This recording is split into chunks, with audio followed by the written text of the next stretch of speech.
பொதுவா திமுக அரசு ஆட்சிக்கு வந்தது முதலே அரசு மீது ஒரு ஊழல் குற்றச்சாட்டுகள் சொல்லப்பட்டுக்கிட்டே தான் வருது. ஆரம்பத்தில் இந்த 30,000 கோடியில் தொடங்கி அதுக்கப்புறம் டாஸ்மாக், மதுரை மாநகராட்சி ஊழல், சென்னை மாநகராட்சி ஊழல்னு திமுக அரசு மீது நிறைய ஊழல் குற்றச்சாட்டுகள் சொல்லப்பட்டுக்கிட்டே வருது.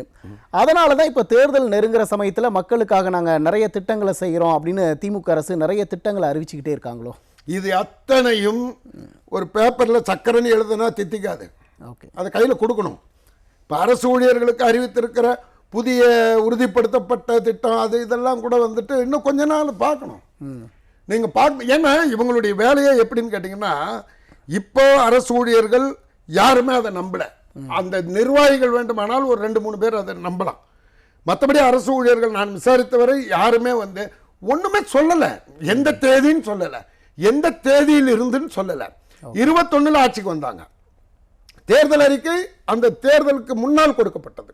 அதில் நாங்கள் ஆட்சிக்கு வந்தால் உங்களுக்கு பழைய ஓய்வூதிய திட்டம் கொடுப்போம்னு சொன்னாங்க.